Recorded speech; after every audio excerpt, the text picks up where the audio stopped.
Hi Sagittarius, here is a general look at your solar chart for February 2016, and there's a lot going on with your sign over the 2016. So just for the moment, in February the sun is in a very sociable, busy area, toing and froing, maybe lists on your mind, maybe paperwork on your mind, that kind of thing, more to get your head around, maybe it's like that.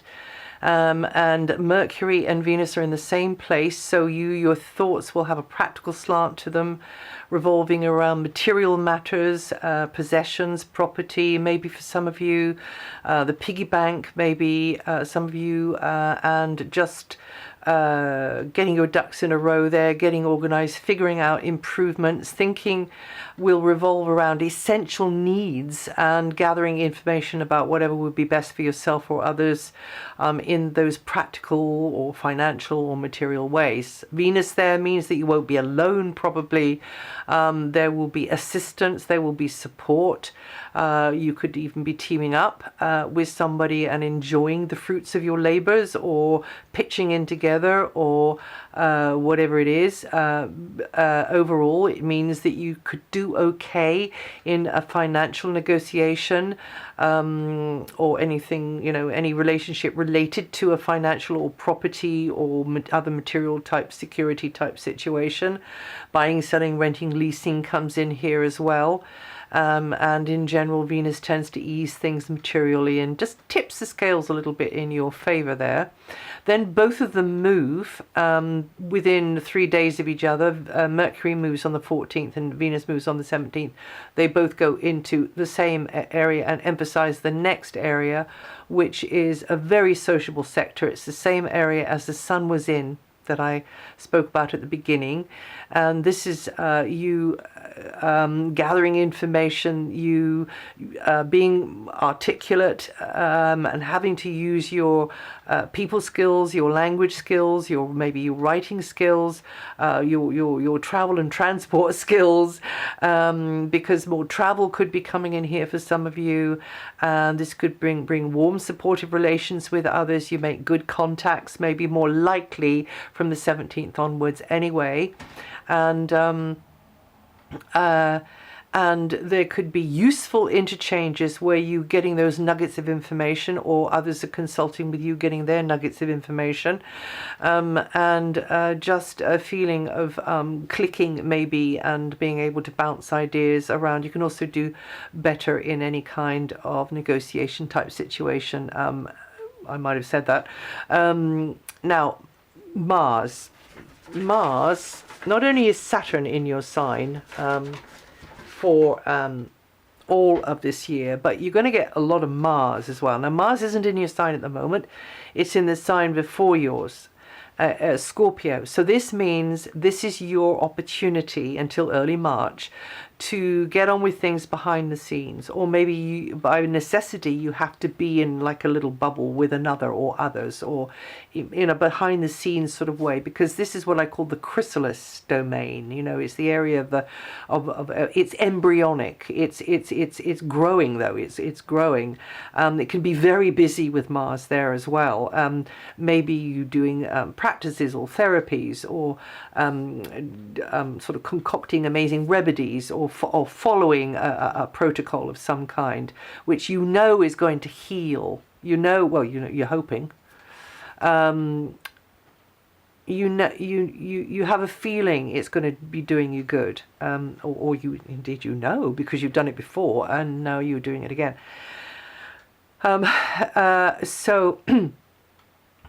And Mars puts you in a more self-reflective frame of mind. You're mulling things over.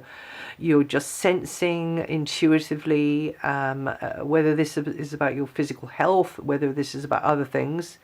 And you can even, get kind of a little bit almost like twisted up, wound up with Mars there, where you can, because it's old emotional patterning, you see. So somebody might really be fuming about something or someone, which you tend to put the lid on, which is never good, really. So you've got to find a way to find an outlet for that energy. You've got a lot of Uranian energy around as well, so you really do need outlets for that energy. And follow your inner light, because you'll be kind of ruminating a bit more about certain things.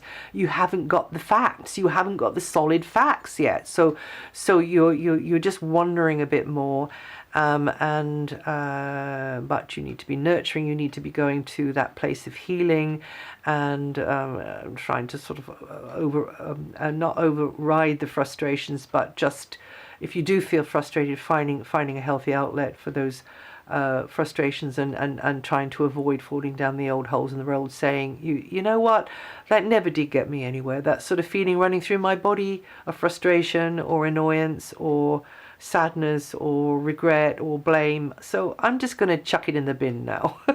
Wouldn't that be good if we could just do that? But because your energies are more turned inwards, I think we can just do that. We might need a few runs at it, but we can just do that. And you're more easily affected then by outside influences. So just do as much as you can with the shielding and the protection. Mars here will help underpin practices, healthy practices, which are healing, which are helping your intuition speak to you, and sustain you really from the realms beyond. So tap into that, tap into your angelic help, your guidance, your loved ones in the beyond. Just feel their presence, because they're there. I was once told in no uncertain terms that they said, just because we're invisible doesn't mean to say we're not here. And I thought, well, you can't fault that really, can you? So, and now until the 19th, or from the 19th, the sun then moves and puts your attention on the base of operations, maybe, location, HQ, whatever you're calling HQ. Maybe it's not actual home, maybe you're away, but it's that place, that you're in. It might even not be a static place. It might be moving. Maybe it's a caravan. Who knows? It might be a boat.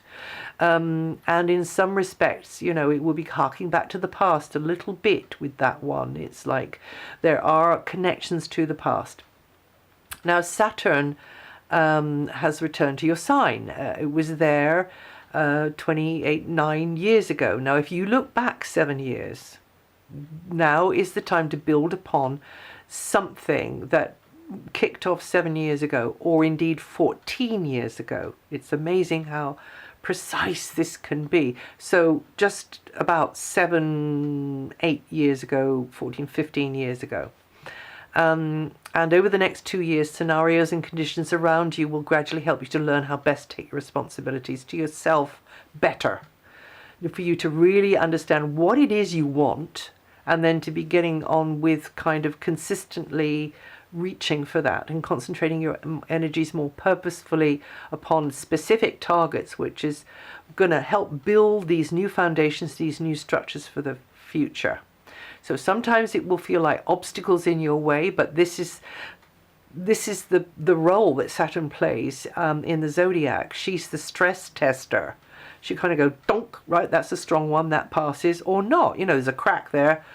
That one needs to learn something new. So it's just the way it is. And sometimes it feels quite sort of like you're being limited, you're being sort of stuck in a rut with it.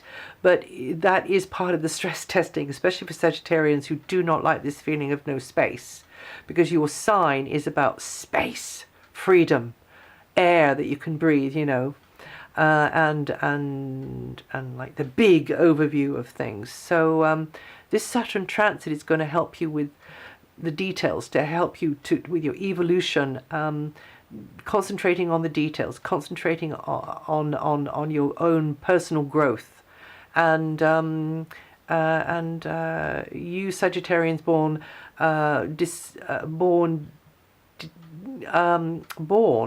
December. Well, oh God. Okay, you Sagittarians born with 13 to 17 degrees rising, or with, now let me just see, because I haven't written that down. So that will be you guys born in the first week of December. you're going to feel that energy the most. Now, what's your ruling planet doing? Jolly Jupiter. Jupiter is in your area of career and overall life direction. So bringing more opportunities there for the trajectory of your life or through your professional area. And this means more doors swinging open there and leading to hopefully your highest good. But you will have to sort of, what's that thing? Separate the wheat from the chaff. And it's called riddling, I think. It's a riddle. So it does sometimes very much feel like a riddle, because not everything will be, the way you should go. However, Jupiter will be supportive here and will help you in your general direction and will help you to identify more clearly your worth, your role, and what your worldly responsibilities are about, and getting on with them. And you, Sagittarians born 4th to 8th of December, all with from 18 to 23 degrees rising, are going to feel that energy the most.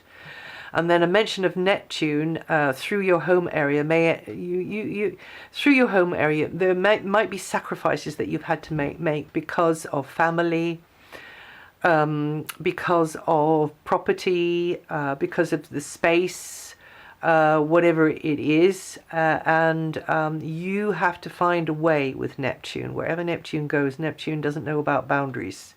So you have to find a way to instigate those boundaries. You have to find a way of drawing the line in the sand and saying, okay, I'm there for you, but actually this is me time now. Because the tendency is to let others tread on your boundaries, and sometimes when it's an extreme situation, that can't be helped. However, overall, you need this kind of nice balance, this work, personal life balance. So you need that, and that might be even the people that you are emotionally involved in. You have to draw the line and say, okay, I'm not available at the moment. But of course, having said that, you've got to listen to your intuition about when is appropriate to do that. All I'm trying to say is that this is a time, especially with Saturn in your sign Sagittarius, that you have to wake up and smell the coffee about what you need in life and get on with that now, because this comes around once every 29 years, right? And most people get about 2, some people get 3 times that this happens. So there you are, there it is. Sagittarians born the 29th of November to the 1st of December, or with 7 to 10 degrees rising, will feel the influence of Neptune the most this month. So try to integrate your own wishes at the same time as very much being there for others. The other thing about that position I just want to say is it's very much to do with the land and nature, and I don't mean the land, I mean all of the earth. I mean the lands, the seas, very much the sea, very much water, in fact. But also the subtler energies in nature, the abstract side of nature, the nature spirits maybe. So with this position of Neptune, you could very much feel those natural energies, but you could enlist the help or dialogue more with those amazing spirits in nature. So yeah, just a thought right there at the end. And oh yes, and Saturn is in a really good angle. You've got this amazing one actually at the moment. I nearly forgot it as well. Saturn's in your sign, but it's in a wonderful aspect to Uranus. And Uranus, of course, is in a wonderful aspect to your sign. So at the moment, this is a time for you to really work steadily on bringing change. Well, as change comes into your life, work within the parameters of that change in a steady, consistent, routine kind of a way. So if you were, the analogy I was using, if you're in a very sort of, you're in a traditional kind of setup. So maybe it's a diet, or maybe it's where you live, but there's lots of change going on there. So you've got to learn a new way of doing it, or the job. You've got to learn a new way of doing it. So that's where you can be very, very successful, because this aspect is you working steadily on a project or an aspiration or a setup to really can pay off. You can make dreams come true at this time, so just be aware of that. And that's it for February. If you know your rising sign or your moon sign, listen to those, and also read this material on DianaGarland.com. And also there's a couple of other videos out. One's just YouTube videos, webcam videos. One is the astrological overview of 2016, and the other is the overview of 2016. They sound similar, but they are different. The overview of 2016 brings in some input from the guides, so that's something a little bit different that you may be interested in. And I'll see you the next time.